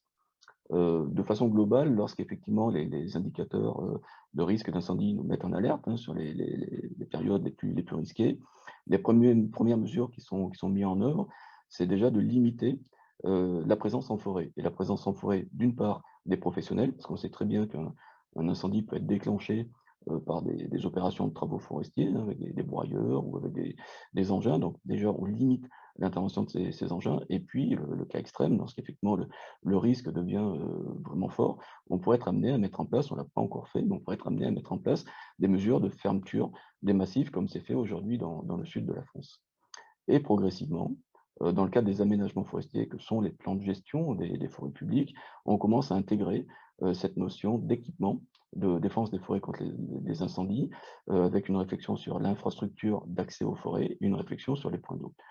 On en est au tout début des réflexions, mais on est accompagné par nos collègues de l'Agence nationale de défense des forêts contre l'incendie, qui est une agence de l'ONF spécialisée. Ils sont basés à Montpellier, ils travaillent sur tout le sud de la France, pour nous permettre de monter en compétences. En tout cas, on a mis en place pour l'ONF un réseau dans les agences de personnel spécialisé qui vont commencer à animer cette question. Je me permets de compléter, il y a une question qui est arrivée en même temps de votre intervention sur le risque incendie. Le choix de replanter des résineux, est-ce que c'est compatible justement pour la gestion du risque incendie? Il y a un risque évidemment suivant les essences qui sont mis en place, mais globalement, c'est vrai que les résineux, comme les feuillus, sont des essences qui ont leur place dans l'adaptation au changement climatique. L'idée dans le choix des essences que nous mettons en place pour l'adaptation, c'est justement d'avoir un panel d'essences le plus large possible. Après, des peuplements feuillus dépérissants présentent potentiellement un risque aussi extrêmement élevé. Donc encore une fois, c'est la diversité des écosystèmes qui peut être un élément de barrière à toutes les perturbations. Mais oui, certains résineux peuvent potentiellement présenter un risque plus important. Mais malheureusement, il y a plus d'essences résineuses adaptées aux situations sèches que d'essences feuillues. On a une question sur les passages d'engins. Est-ce que vous savez ce qu'on peut préconiser voilà, en remplacement potentiel pour éviter le tassement des sols? Oui, alors on ne peut pas se passer des engins et de la mécanisation en forêt, que ce soit pour la partie travaux sylvicoles ou pour la partie travaux d'exploitation des bois. Par contre, plus on anticipe les problèmes en apportant de la connaissance sur les niveaux de sensibilité des différents sols, parce que tous les sols n'ont pas le même niveau de sensibilité, et sur les périodes à risque, qui sont notamment les périodes pendant lesquelles les précipitations ont été importantes, plus on arrive à apporter de la connaissance, à anticiper ces choses-là, mieux on arrive à organiser les chantiers pour faire en sorte que les opérations se fassent aux périodes les plus propices ou aux endroits les plus propices. Après, chaque fois qu'il y a risque, effectivement, il y a des possibilités d'équiper les engins de Trax, qui sont des chenilles qui limitent la portance au sol, et puis on essaye de développer des mesures alternatives comme le câblage, comme les tractions animales, mais ça reste malheureusement aujourd'hui encore des opérations marginales. Ce qui est important, et ce que nous portons vraiment dans notre stratégie, c'est de faire en sorte que les engins ne circulent pas partout. C'est vraiment de limiter les zones de pénétration des engins à des axes identifiés, des cloisonnements d'exploitation ou des cloisonnements sylvicoles, pour faire en sorte effectivement que la surface circulée et potentiellement tassée soit la moins importante possible. Et après, avec les professionnels de la filière, nous avons des guides qui nous permettent d'avoir des éléments techniques de prise de décision sur des seuils de remirage, sur des niveaux de perturbation qui font qu'à partir d'un certain stade, on interdit et on stoppe les chantiers si on s'aperçoit qu'effectivement, il y a potentiellement un risque trop important sur le sol. Et c'est clair que la protection des sols, pour nous, au niveau de l'ONF, est un enjeu majeur. C'est un des axes principaux de notre stratégie, d'améliorer la connaissance et les capacités d'organisation des chantiers pour limiter les impacts, parce qu'effectivement, un sol tassé a beaucoup moins de chances de nous permettre d'avoir une forêt qui a de l'avenir dans ce contexte de changement climatique. On va prendre encore peut-être une ou deux questions avant de laisser le temps pour les retours d'expérience. J'ai un groupe de questions justement en lien avec le sol sur les impacts du changement climatique sur les écosystèmes forestiers, notamment sur la diversité biologique et écologique des couverts forestiers. Et la présidente de l'association régionale de truffes de Bourgogne demande si effectivement il y a déjà des pistes qui ont été menées sur l'importance des champignons, enfin des truffes, des mycorhizes, pour corriger les aléas climatiques et renforcer la forêt de l'arbre. Elle nous indiquait effectivement qu'il y avait une problématique de disparition des truffes en milieu naturel et voilà, je voulais avoir plus d'informations. Peut-être sur la question de la diversité, Lilian, je te laisse dire un mot, puis je compléterai éventuellement. Alors, c'est sûr que là, je vous ai présenté des éléments. Vous voyez qu'il y a un niveau d'incertitude déjà sur les choix des scénarios au niveau du GIEC. Ensuite, je suis passé rapidement, mais sur les modèles climatiques. Ensuite, on fait le point là, sur une espèce à l'échelle de l'Europe. Et là encore, on a des incertitudes du modèle. Et si on s'intéresse à l'analyse de l'écosystème au complet, là, ça devient vraiment très compliqué parce qu'on a beaucoup d'interactions. Alors effectivement, les champignons jouent un rôle majeur et ils permettent aux arbres de capter de l'eau sur un volume beaucoup plus grand que ce qu'ils feraient avec leurs seules racines. Donc c'est un enjeu qui est connu depuis longtemps en forêt, qui est majeur. Après, voilà, il y a quelques laboratoires qui travaillent en France sur l'évolution en tête du cortège, y compris au niveau des mycorhizes, donc des champignons du sol, sur le changement climatique. Mais voilà, ça en est qu'au début. Et bien sûr, c'est difficile, c'est des choses qui sont très dépendantes du type d'écosystème, donc c'est difficile de généraliser. Donc, j'ai pas de réponse proprement dit et pas de réponse en particulier sur la truffe. Au-delà du fait qu'effectivement c'est un axe important, mais que la grande majorité des arbres en forêt sont déjà mycorhizés, alors pas, pour la plupart pas avec des champignons hein, qui sont intéressants pour nous en termes de consommation, mais voilà. Donc le levier, le gain supplémentaire serait, il n'y a pas forcément de gain supplémentaire attendu, mais plus d'essayer de faire qu'il n'y ait pas trop d'impact sur ces champignons qui pourrait être une rétroaction négative encore par rapport aux arbres. Et peut-être une dernière question sur, on nous demande sur le sujet des arbres isolés ou des haies bocagères. Est-ce que voilà, vous travaillez sur ce sujet et est-ce que les conclusions là, peuvent être extrapolées à ça? Alors, nous travaillons, nous, très peu malheureusement sur ce sujet, parce qu'on est gestionnaire des forêts publiques, donc des forêts constituées, ce sont des grands massifs, hein, donc soit propriété des collectivités, soit propriété de l'État pour les forêts domaniales. Et les haies bocagères sont plutôt sur du foncier privé ou du foncier communal, mais qui ne bénéficie pas du régime forestier. Donc nous, on n'est pas intervenant direct. Par contre, les conseils en matière de choix des essences ou de mélanges, tels qu'ils peuvent être construits au travers des outils Climessence qui vous ont été présentés, peuvent tout à fait s'appliquer à des sujets qui sont installés en haies bocagères ou en milieu agricole. Mais ce n'est pas notre domaine d'intervention pour l'heure, en tout cas. Bon, merci encore tous les deux pour votre intervention et pour ces échanges très riches. Si vos questions n'ont pas pu être traitées, pas d'inquiétude, on en prend bien note et on les traitera dans le compte-rendu de ce webinaire. Donc voilà, on les garde sous le coude et on y répondra, pas de souci là-dessus. On est malheureusement obligé, au vu du timing, d'avancer dans le programme du webinaire et on va pouvoir passer du coup à la partie retour d'expérience. Et pour le premier retour d'expérience, donc on a voulu illustrer comment les territoires s'emparaient de la question de l'adaptation de la forêt en mettant en avant la démarche de la communauté de communes Pouilly-en-Auxois Bligny-sur-Ouche qui s'inscrit autour d'une gestion durable de la forêt, la sensibilisation des habitants et l'adaptation au changement climatique.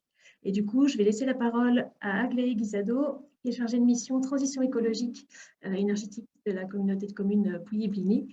Aglaé, je te laisse partager ton écran et mettre en route ta caméra et ton micro. Je pense que ça marche pour tout le monde. Je vais vous parler, nous, du projet de gestion durable, comme l'a présenté Camille, gestion durable de la forêt et l'expérimentation scientifique du changement climatique qu'on a mené sur un massif forestier qui appartient à la communauté de communes. Alors, Aglaé, l'écran est de... Excuse-moi de te couper, l'écran... Le PowerPoint il passe de mauvaise qualité. Alors, ce que je vais faire, c'est que je vais peut-être moi le partager. Voilà. Je ne sais pas pourquoi ça passe de mauvaise qualité, je suis désolée. Oui, donc je disais, c'est déjà une particularité de la communauté de communes, c'est d'avoir acheté un massif forestier d'à peu près 200 hectares en 2016. Et il en existe, hein, mais c'est assez rare pour une communauté de communes d'être propriétaire. C'est plutôt normalement, enfin classiquement, les communes qui sont propriétaires. Je veux bien passer à la slide suivante.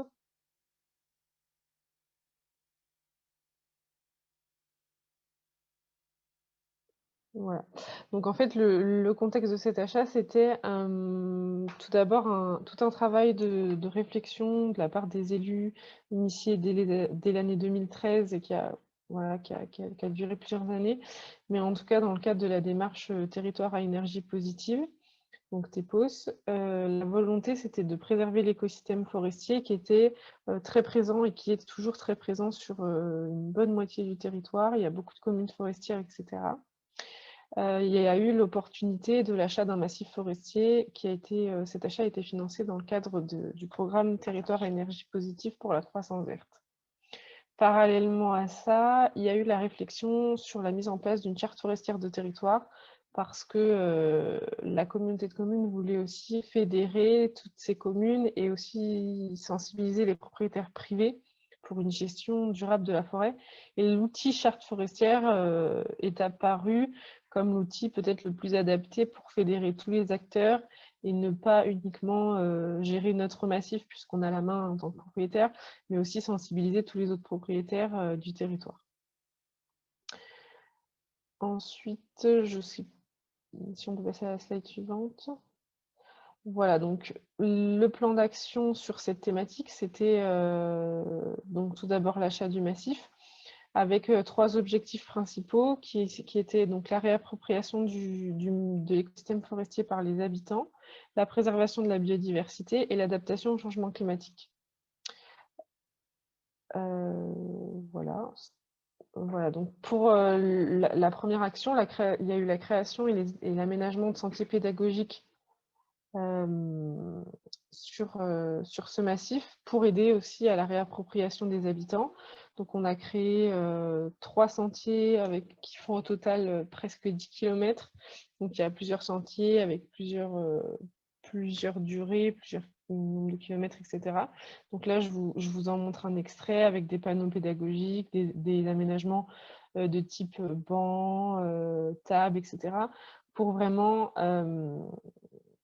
voilà, pour que les habitants et les scolaires et tous les gens que ça intéresserait puissent s'y retrouver. Pour que ce projet intéresse le plus de personnes possible, il a été vraiment mené en concertation avec un certain nombre d'acteurs. On a réuni un petit comité, on ne peut pas appeler ça comité de pilotage, mais on s'est réunis quelques fois sur place avec une association de randonneurs, avec bien sûr les élus, avec la fédération de chasse, avec bien sûr l'ONF qui était le maître d'œuvre dans ce projet, et aussi des instituteurs, voilà, d'écoles, etc., pour pouvoir voilà, faire un projet qui collerait au plus d'attentes possibles. Ensuite, voilà, donc parallèlement, comme peut-être certains le savent, mais je le rappelle, sous couvert de l'ONF, quand on est dans une forêt publique, on est obligé de mettre en place un plan d'aménagement sur 20 ans. Voilà, c'est une obligation réglementaire et le plan d'aménagement est proposé par l'ONF en concertation avec le propriétaire, souvent les communes, mais en tout cas dans notre cas pour la communauté de communes. Et nous, on a donné un certain nombre d'orientations privilégiées pour la communauté de communes. C'était voilà, respectueux de la biodiversité, une gestion durable de la forêt, et que ça colle aussi avec notre projet d'accueil du public et un projet d'adaptation au changement climatique. Est-ce qu'on peut voir dans la slide suivante?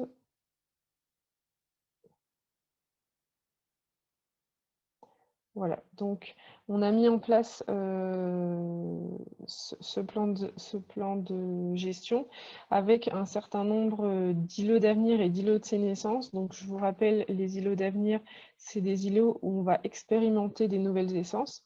Pour nous, c'est dans ces îlots-là, il y a à peu près 0,5 hectares sur la forêt qui seront dédiés vraiment à ces îlots d'avenir. Et c'est dans ces îlots-là qu'on pourra ensuite expérimenter de nouvelles essences adaptées au changement climatique. Donc ça se fera en concertation avec l'ONF, bien sûr. Il y a des îlots de sénescence, c'est des îlots où on ne touche rien et on laisse vieillir telle quelle la forêt pour voir comment elle s'adapterait. Donc là, il y en a à peu près 9 hectares.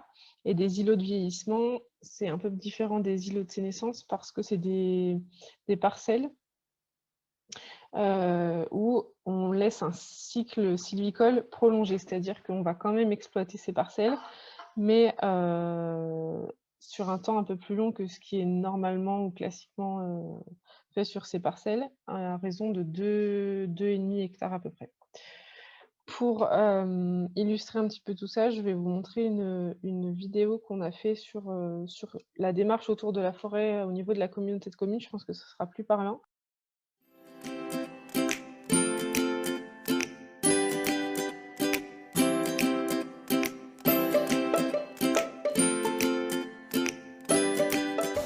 Bonjour, je suis très heureuse de vous retrouver. Nous sommes entourés par la forêt et pour la mettre en valeur, la communauté de communes mène 2 projets phares, l'accueil du public en forêt de Pierceau et la charte forestière de territoire.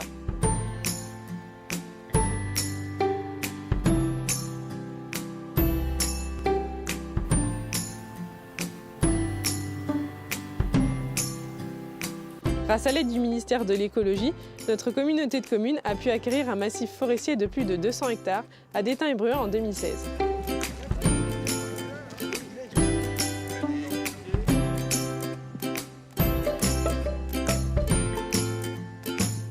Cette acquisition est non seulement une opération financière valorisante, mais elle a surtout pour but de permettre à la population de se réapproprier le milieu forestier. À cet effet, des parcours de randonnée ont été fléchés et ils permettent de découvrir la faune et la flore grâce à des pupitres explicatifs. À des fins éducatives et pour plaire aux plus petits, des activités ludiques ont été créées au cœur de cette forêt.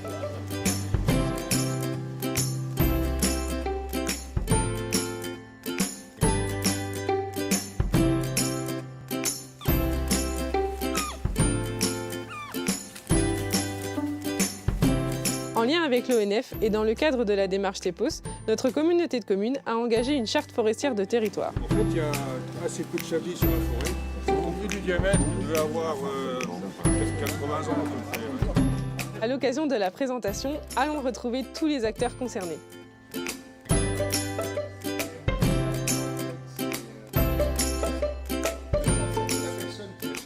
Monsieur Roustan, vous êtes en charge de la réalisation de notre charte forestière. Expliquez-nous un petit peu ce que c'est. Pour la charte de cette communauté de communes, on a 5 axes. En fait, le premier axe qui va être au niveau de la gestion des peuplements, le deuxième au niveau de la filière, le troisième qui va être en fait un axe d'écotourisme, le quatrième la cynégétique et le cinquième axe, le dernier, qui va être sur la réalisation de la charte elle-même. Quel est le périmètre de cette charte? Les 22 communes qui constituaient l'ancienne communauté de communes de Gligny-sur-Ouche et la forêt du bois royal de Pierceau. La particularité, je dirais, c'est que c'est la charte forestière de territoire de la communauté de communes de Pouilly-en-Ossois et Bligny-sur-Ouche, c'est-à-dire elle lui est propre, elle vient de l'analyse de ce territoire et les axes de progression étaient décidés en fonction de ce territoire.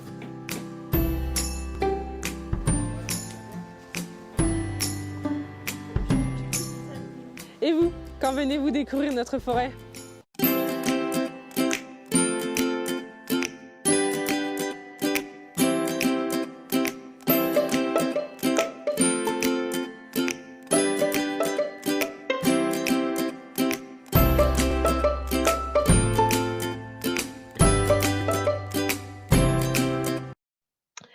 Pour finir sur cette présentation, je voulais revenir sur un petit bilan de ces actions menées à peu près depuis l'année 2016. C'est la slide suivante. Voilà. Je pense qu'il y a la nécessité d'une volonté politique forte pour mener ce genre d'action, parce que ce n'est pas forcément facile à accepter pour tous de gérer au niveau d'une communauté de communes et de forêt. Ça a quand même un coût, même si il y a des revenus également. Mais le choix des élus, c'était aussi de ne pas essayer de tirer bénéfice financier de cette forêt, mais plutôt d'en accompagner le changement. Donc du coup, voilà, ça a quand même un coût chaque année, notamment l'entretien, et puis les îlots d'avenir ont un coût. Pour avoir une idée, c'est à peu près 14 000 € par hectare, un îlot d'avenir. Donc aujourd'hui, on ne les a pas encore mis en place, mais on est en train de regarder voilà, les coûts, etc. C'est une nouvelle compétence et une nouvelle gestion pour une communauté de communes. Donc c'est des nouvelles connaissances à acquérir année après année en fonction de comment évolue la forêt aussi. On a parlé, nos collègues de l'ONF ont parlé tout à l'heure de changement climatique, de sécheresse, etc. Donc, c'est chaque année une adaptation à avoir sur la gestion. On a, nous, la chance d'avoir un partenariat fort avec l'ONF et je pense que c'est très important parce qu'ils sont à la fois un conseil, à la fois un expert et à la fois le gestionnaire de la forêt. Donc c'est très important, on se réunit souvent pour savoir vers quoi on veut aller, quel projet on pourrait mener sur la forêt, etc. Mais il y a encore beaucoup à construire sur le fonctionnement parce qu'on apprend tous les jours, ça évolue souvent. Et voilà, par exemple, cette année, malgré le fait qu'on ne soit pas sur une année de sécheresse, il y a quand même eu 3 ans de sécheresse. Et on voit, on en a parlé tout à l'heure, beaucoup d'arbres qui tombent dans la forêt, donc dans notre forêt, beaucoup de branches, etc. Et parallèlement à ça, nous, on a fait des sentiers pour faire venir le public dans la forêt et tout. Donc, on se questionne aussi sur l'avenir de ce projet qui a été mené il y a 4 ans. Aujourd'hui, peut-être que c'est pas comme ça qu'on aurait fait, peut-être que c'est dangereux d'inciter les gens à aller en forêt. C'est vraiment voilà, les freins de travailler avec le vivant, travailler avec le changement, c'est-à-dire que ça évolue tellement que voilà, il faut s'adapter à chaque fois. Et puis, voilà, j'ai renoté une difficulté d'acculturation pour une communauté de communes et pour des délégués communautaires qui ne sont pas forcément habitués à délibérer sur des coupes forestières, etc. Je pense que s'il y a des communes dans les participants, voilà, c'est plus commun en conseil municipal, moins en conseil communautaire, donc voilà. Mais encore une fois, l'ONF nous est venu beaucoup en aide sur ce point-là. Voilà. Je n'ai pas d'autres présentations, on va dire, au point dans ma présentation, mais je suis à disposition pour les questions.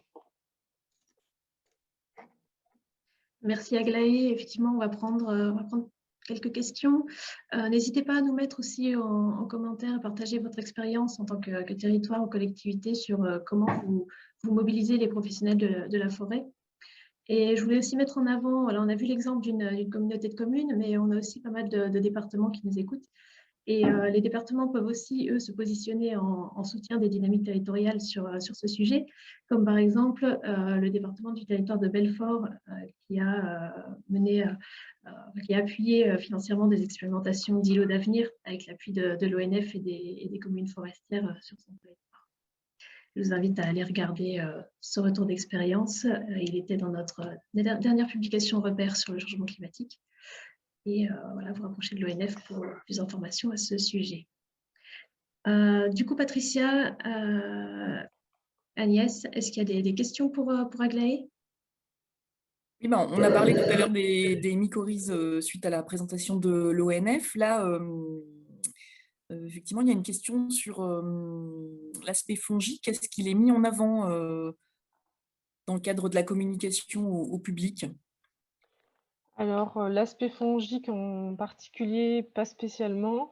Il y a un volet dans notre futur plan d'action sur les risques associés au changement climatique, notamment augmentation de la maladie de Lyme, donc des tiques en forêt, etc. Mais l'aspect fongique, ce n'est pas quelque chose qui a été évoqué à ce stade, non.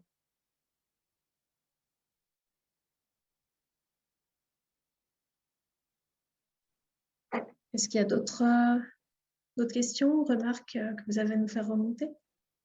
Il n'y a pas d'autres questions à ce stade. D'accord. Il y a des remarques qui sont faites dans les commentaires en ligne, notamment le département de la Saône-et-Loire qui vient de conventionner avec l'ONF sur l'adaptation au changement climatique. Ce sera intéressant d'avoir effectivement plus de détails sur les modalités pratiques.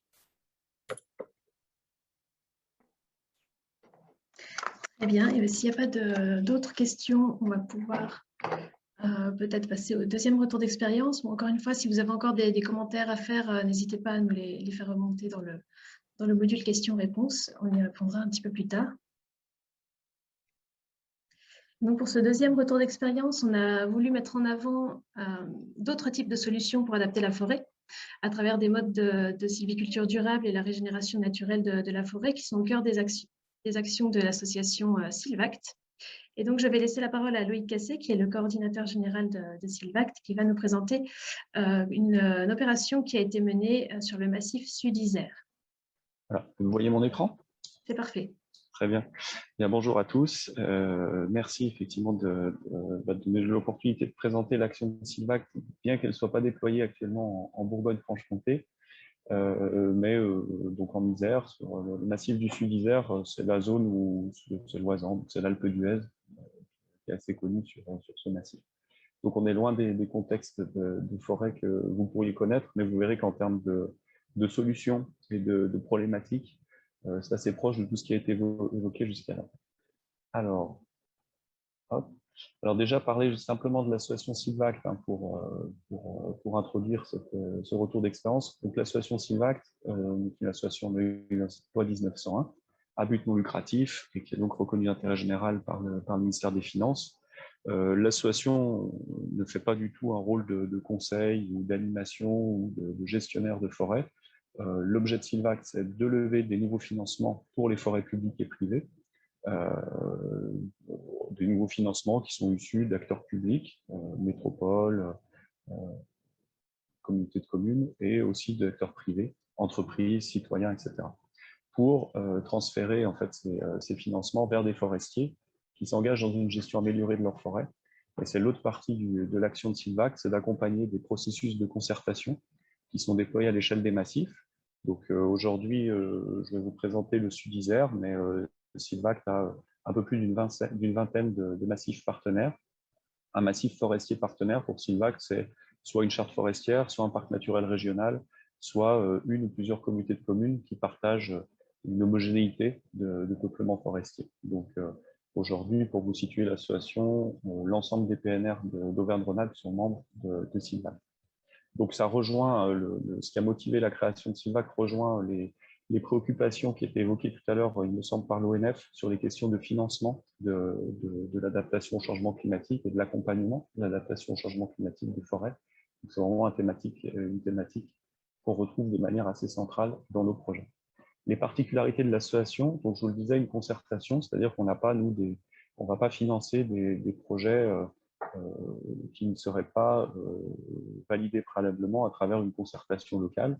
La concertation vise à faire émerger des modèles de gestion, des itinéraires techniques qui vont permettre de répondre aux enjeux du territoire, qui peuvent être assez variés, le changement climatique étant un fil rouge dans tous les massifs forestiers sur lesquels on travaille.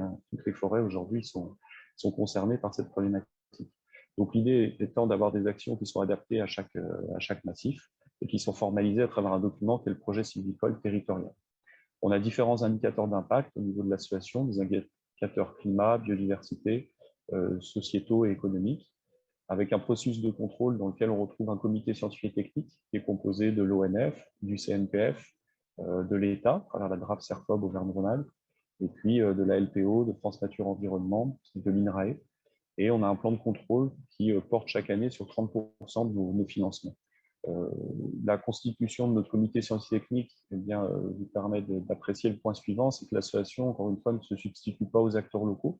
Encore une fois, on n'est pas des acteurs de la gestion, on est plutôt une structure support pour ensuite ouvrir des financements, sachant qu'on n'est pas du tout positionné sur les questions de vente de crédit carbone, de projets de label bas carbone, et l'association ne porte pas non plus d'objectif de nombre d'arbres plantés pour la forêt. Donc, c'est plutôt voilà, des possibilités techniques assez larges que je vais vous présenter maintenant. Donc, au niveau de Silvact, dans les 20 massifs où on est présent aujourd'hui, on agit plutôt dans des situations où la forêt a encore une capacité d'adaptation, c'est-à-dire qu'on n'est pas sur des peuplements qui sont complètement écoulés, bien que ces phénomènes, malheureusement, tendent à se multiplier. Et les questions qu'on se pose, qui sont, je pense, celles que se posent tous les forestiers aujourd'hui, c'est comment reconstituer des peuplements forestiers plus résilients et surtout dans des bonnes conditions de réussite technico-économique, c'est-à-dire de s'assurer que l'argent qui va être investi pour reconstituer le peuplement aura des effets attendus dans le futur. Et je crois que ça a été évoqué aussi par l'ONF, dans de nombreux cas, bien sûr, les objectifs de production qui avaient été fixés sur les parcelles touchées par ces phénomènes de crise, forcément doivent être revus. Alors pour maintenant rentrer dans l'exemple de manière concrète, la forêt du Sud Isère, donc à peu près 80 000 hectares de forêt, c'est un territoire de montagne, 43% de la surface du territoire est composée de forêt avec sapins, épicéas, hêtres et pins sylvestres en essence majoritaire.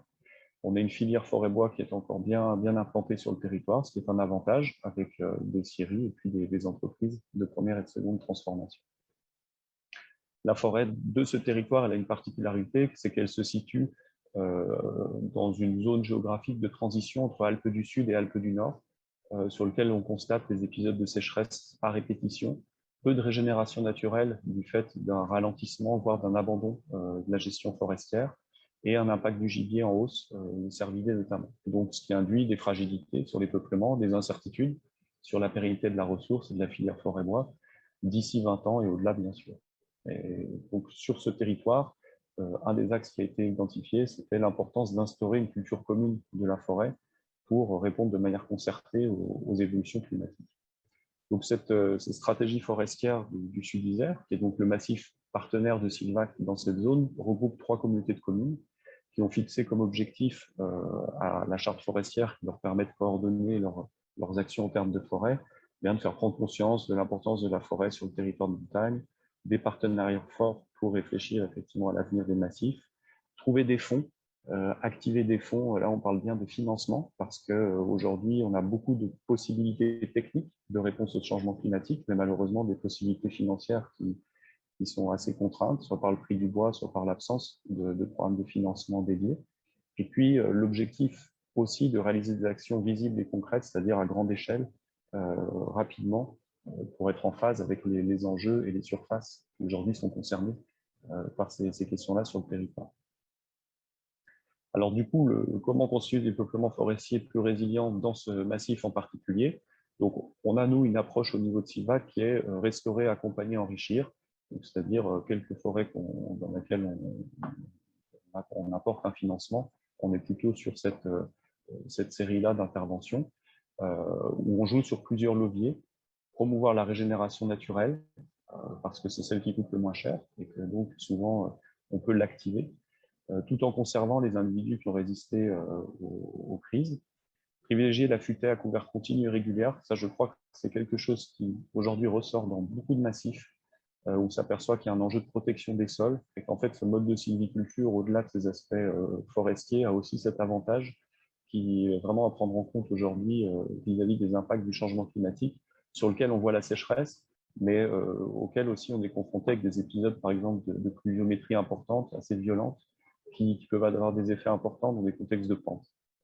Et puis, augmenter la diversité interspécifique, c'est tout ce qui a été évoqué jusqu'alors, hein, la recherche des mélanges, avec l'enrichissement des peuplements sur des essences plus résistantes à la sécheresse.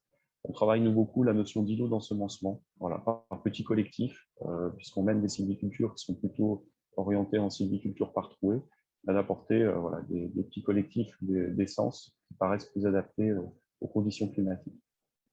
Alors, pour arriver à ces solutions techniques, je le disais, on a une phase de concertation préalable qui vise à élaborer ce qu'on appelle le projet sylvicole de territoire, donc qui est un outil Silvac, où là, les comités de communes, à travers leur charte forestière, portent la candidature Silvac, avec une délibération d'engagement, donc qui a été pour ce territoire engagé début 2019. On a eu 2 réunions de concertation. Donc, ces réunions de concertation, elles visent à rassembler l'ensemble des parties prenantes du massif sur les questions forestières. Ça va au-delà des forestiers, hein, puisqu'on a, par exemple, sur ce massif, les syndicats de rivières qui ont participé, les associations de randonneurs, les offices de tourisme, sur des questions de préservation des paysages, des têtes de bassin, etc. Puis ensuite, les forestiers ont travaillé sur la base des enjeux qui avaient été identifiés dans ces réunions de concertation, il y a des solutions techniques, donc des modalités de gestion qui permettaient de répondre à ces enjeux, à travers 3 réunions techniques qui sont déroulées de mars à mai 2019. Le dossier le projet sylvicole territorial Sud-Isère a été présenté donc, au comité scientifique et technique Silvac le 21 juin 2019. Et donc, depuis le 1er septembre 2019, Silvac finance des travaux forestiers sur ce massif, avec des premiers chantiers dès le mois d'octobre, suite aux phases de concertation. Donc, à quoi les forestiers, pour répondre aux enjeux locaux, ont proposé 3 modalités de gestion, itinéraire sylvicole, hein, c'est ce qui est le terme dédié pour ce genre de pratique, sur les pins sylvestres de premier boisement, avec pour objectif de favoriser la régénération naturelle et de permettre un complément de régénération par plantation, l'amélioration au renouvellement dans les futaies irrégulières ou en cours de régularisation, avec des regards possibles en sapin et en épicéa si le déficit de régénération est avéré, parce que effectivement, le sapin, l'épicéa souffrent en montagne, mais ne vont pas complètement disparaître. Et aujourd'hui, on est plutôt dans une dynamique où on essaye de maintenir une proportion minimale de résineux dans des peuplements qui ont tendance à être envahis par le hêtre. Donc, voilà, c'est un sujet technique qu'on rencontre aujourd'hui dans toutes les Alpes. Et puis, l'enrichissement des taillis et futaies monospécifiques par placeau, bouquet ou trouée, avec des caractéristiques d'enrichissement qui ont été prédéfinies sur le choix des essences, sur la conformation, les surfaces de placeau et les modes de mise en œuvre de la technique avec les acteurs locaux. Donc, ce projet sylvicole, depuis 2019, on a accompagné un peu plus de 75 hectares de forêt. Alors ça, c'est des chiffres à fin 2020, donc bien sûr, ça a un peu évolué depuis. Mais voilà, pour vous donner un petit peu la dynamique, 72 000 € d'investissement, dont 26 000 € d'aide Sylvact, avec des financeurs locaux. Donc là, on a un hôtel, par exemple, de l'Alpe d'Huez qui nous a apporté des financements sur l'année 2020 pour accompagner tout simplement ces travaux. C'est une notion importante aussi pour sensibiliser les acteurs du territoire et les rendre acteurs aussi de la solution et pas juste en réaction face à ce qui est mis en œuvre en forêt. Et donc, le sujet étant les solutions d'adaptation fondées sur la nature, en quoi l'action de Sylvact sur le sud Isère, à travers ce projet sylvicole territorial, répond, je dirais, à la définition des SAFN. Tout d'abord, c'est qu'on a eu donc une concertation locale pour partager les enjeux, et puis surtout agréer collectivement les solutions techniques qui sont mises en œuvre. Donc, ça nous permet de faire aussi un travail de pédagogie sur ce qu'est la gestion forestière, ce qu'elle implique, sa temporalité, etc. L'analyse technique des propositions, donc là avec les indicateurs d'impact Sylvact sur la biodiversité, le climat, les services socio-environnementaux, le passage devant le comité scientifique technique de l'association pour valider tous ces aspects-là et puis surtout s'assurer que l'objet d'intérêt général de Sylvact était bien poursuivi à travers le déploiement de ces propositions techniques. Et puis le suivi et la mise en œuvre des travaux avec l'engagement du propriétaire sur 10 ans, c'est-à-dire que Sylvact n'accompagne pas un propriétaire sur une opération sylvicole ponctuelle, mais bien sur une suite d'opérations, puisque l'enjeu pour nous, c'est que le propriétaire tienne son mode de gestion et pas seulement qu'il réalise l'opération ponctuelle. Donc, pour toutes ces raisons, Sylvact travaille en étroite collaboration avec l'UICN dans le cadre des SFN, des solutions fondées sur la nature, et puis sur ces questions de SAFN, avec cette dimension climat plus prononcée. Écoutez, voilà ce que je pouvais vous faire comme retour d'expérience. Alors, je ne vais pas rentrer dans beaucoup de détails, mais je suis à votre disposition s'il y a des questions et puis pour prolonger les discussions sur ces différents sujets. Merci. Merci à vous, Monsieur Cassé, pour cette présentation. Oui, vous avez mentionné que vos actions sont en quelque sorte labellisées comme solutions d'adaptation fondées sur la nature. Donc, on rappelle que les solutions fondées sur la nature sont des solutions qui s'appuient sur la gestion ou la restauration des écosystèmes en vue du bien-être humain, donc pour rendre des services à l'homme. Et ces services peuvent être l'adaptation au changement climatique ou la réduction du risque de catastrophes naturelles, ou sécuriser l'approvisionnement en eau, par exemple. Et donc, les solutions d'adaptation fondées sur la nature permettent à l'homme de s'adapter au changement climatique en s'appuyant sur les services que nous fournissent les écosystèmes, et dans ce cas, donc, les écosystèmes forestiers. Est-ce qu'il y avait des questions, Agnès? J'ai vu quelques questions passer. On reviendra sur le sujet des solutions d'adaptation fondées sur la nature en lien avec le life artisan juste après. On aura une petite actualité dont on voulait vous faire part. Mais pour l'instant, on va laisser du coup la place aux discussions. Peut-être, Agnès, est-ce qu'il y avait des questions du coup? Il y a une question pour Sylvact, justement. Est-ce que vous avez un partenariat avec le Muséum d'histoire naturelle? Alors non, pas avec le MNH. Par contre, on travaille bien sûr en étroite collaboration avec les conservatoires botaniques du Massif central et des Alpes, donc, et puis avec les associations locales, mais pas en direct avec le MNH, non. Ah oui, d'accord, je vois, c'est dans les questions. Voilà. Et par quel biais les entreprises privées ou citoyens peuvent participer au financement de projets? Donc effectivement, au niveau de Sylvact, alors c'est vraiment notre objet, c'est de lever des fonds. Par contre, il y a une particularité, c'est qu'on n'a pas un pot commun au niveau de Sylvact. C'est-à-dire que chaque financeur peut désigner les massifs sur lesquels il souhaite que l'association dirige ces fonds. Donc, ça se traite, soit si vous allez sur notre site internet, vous verrez, on a des outils où un citoyen peut faire un don pour son massif. Avec les entreprises, ça passe par le biais de conventions. Et puis, on travaille aussi beaucoup sur le lien urbain-rural, donc notamment la métropole de Lyon, avec Grenoble, avec Annecy, pour aussi essayer de favoriser. Voilà, ces métropoles aujourd'hui ont besoin de la forêt, soit en espace, on va dire, d'accueil de leurs citoyens, soit parce qu'elles ont besoin de bois pour de la chaufferie ou pour de la construction bois. Et du coup, Silvac est aussi une façon de mettre en place ce qu'on appelle la réciprocité avec ces territoires, avec du transfert de financement pour accompagner une gestion forestière plus résiliente, plus vertueuse pour les différents paramètres qui ont été évoqués. Donc, bien sûr, Silvac, je le redis, s'intègre bien dans le cadre de l'intérêt général. Donc, c'est-à-dire que, alors oui, voilà, ça rejoint la question. On ne fait pas de vente de crédit carbone parce que la vente de crédit carbone relève en fait du contrat de droit commercial. Et donc, notre association est au recours de l'intérêt général. On travaille exclusivement dans le champ du mécénat. Donc, voilà, c'est le positionnement de l'association.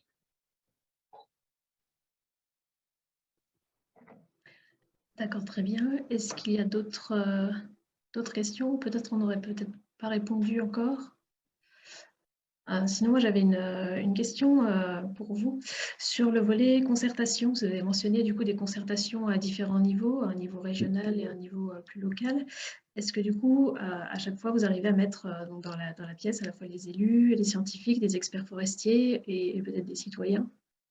Oui, c'est vraiment le but des concertations locales, c'est d'avoir effectivement dans la même pièce les élus du territoire, les associations de citoyens qui peuvent être représentées à travers une activité, qui peut être la randonnée, qui peut être, ou à travers une sensibilité, typiquement les associations à vocation environnementale à l'échelle des territoires.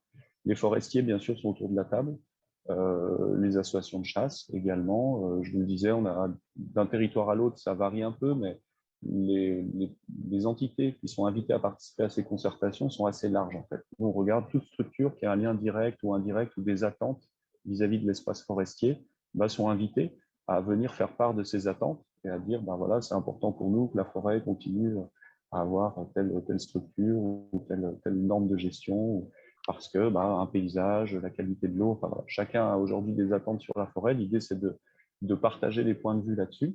Ensuite, et ce qui permet aux forestiers qui participent à ces concertations, dans un second temps, les forestiers locaux, bien sûr, de faire des propositions techniques qui n'impliquent pas forcément, encore une fois, une innovation terrible en termes de méthodes de sylviculture. Souvent, on a déjà des bonnes pratiques sur les massifs, mais qui sont peu déployées faute de financement. Et c'est aussi l'idée de Silvac de dire, finalement, ça permet de montrer que on n'est pas face à quelque chose où il n'y a que des inconnus. On connaît déjà un certain nombre de normes de gestion, un certain nombre de pratiques qui sont plutôt intéressantes pour toute la série d'enjeux que j'ai pu citer, mais qui peinent à se mettre en œuvre parce qu'aujourd'hui, leur mise en œuvre ne repose que sur le cours du bois. Et ce cours du bois, il est très, très variable. Donc, à partir d'un moment, il faut trouver les moyens il faut se donner les moyens de déployer ces itinéraires de gestion qui sont plébiscités. Et donc, la concertation, par contre, à l'échelle régionale, qui se fait à travers notre comité scientifique et technique, elle a vraiment pour but d'assurer trois choses: que les propositions techniques qui émergent des territoires, tout d'abord, sont compatibles avec les SRGS, les SRA, les DRA, qu'elles sont compatibles avec l'objet d'intérêt général de Silvac, et qu'elles sont techniquement réalisables, en tout cas opérationnelles, et qu'on n'est pas sur des choses hyper expérimentales sur lesquelles on a peu de recul. Donc, c'est à ça que nous sert notre niveau de comité scientifique et technique. Donc, il ne juge pas ce qui est proposé par les territoires, il vient simplement poser un regard sur les trois paramètres que j'ai évoqués. D'accord, très bien, je vous remercie. Mais s'il n'y a pas d'autres questions, on va pouvoir avancer dans le déroulé du webinaire avec quelques perspectives dont on voulait vous faire part. Donc, tout d'abord, il y a les trophées de l'adaptation au changement climatique de l'ADEME qui ont été lancés mardi dernier, donc le 7 septembre. Et donc, c'est la première édition qui est focalisée sur les solutions d'adaptation fondées sur la nature, justement. Donc, ces trophées sont initiés dans le cadre du Life Artisan et ils récompensent des actions exemplaires d'adaptation fondées sur la nature. Et vous pouvez déposer les dossiers jusqu'au 10 novembre. Donc, il y a 3 catégories qui sont récompensées.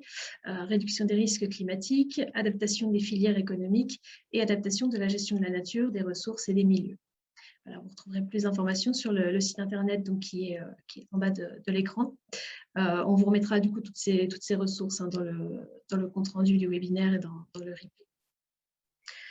Ensuite, Je vais juste me permettre de compléter sur cette première édition dédiée aux solutions fondées sur la nature et les trophées d'adaptation. L'objectif, et j'incite tous les acteurs présents à relayer l'information pour pouvoir valoriser les actions de terrain qui se mettent déjà en place en Bourgogne-Franche-Comté et qui contribuent aux logiques d'adaptation au changement climatique.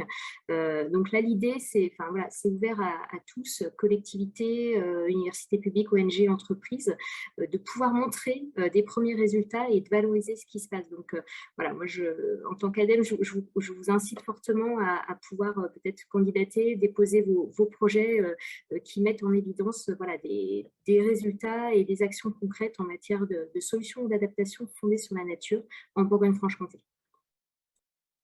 Merci Patricia. Donc effectivement, comme les éditions précédentes des trophées, le but est effectivement de valoriser ce qui se fait dans les territoires. Et donc ensuite, vous n'êtes pas sans savoir, donc il y a une dynamique régionale donc, qui est en train de se monter autour de l'adaptation au changement climatique et d'un groupe régional sur l'adaptation au changement climatique.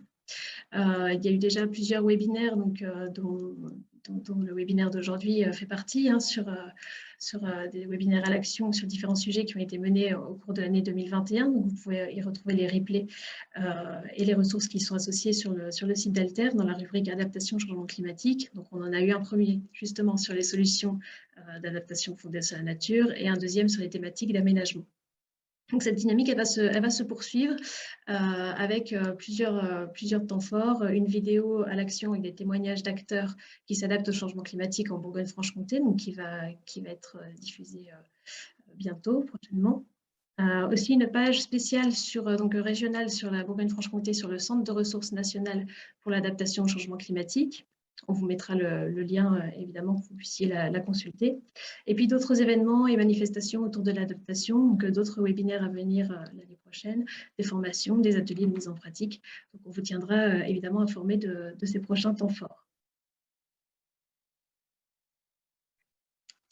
Donc, on vous remercie pour votre participation. Il y aura un questionnaire d'évaluation, comme d'habitude, qui vous sera envoyé. On vous remercie de prendre le temps d'y répondre. Ça nous aide vraiment à améliorer les prochaines sessions. Et puis, je vous mets les contacts du coup des animateurs du groupe régional d'adaptation au changement climatique, Patricia Dubois et Laurent Gretti, et donc mes coordonnées également pour toute question ou complément. Je vous rappelle du coup que les questions auxquelles on n'a pas répondu seront traitées dans le compte-rendu qui vous sera diffusé très prochainement, ainsi que toutes les ressources qui ont été mentionnées par nos partenaires, par les participants et au cours des présentations. Je vous remercie.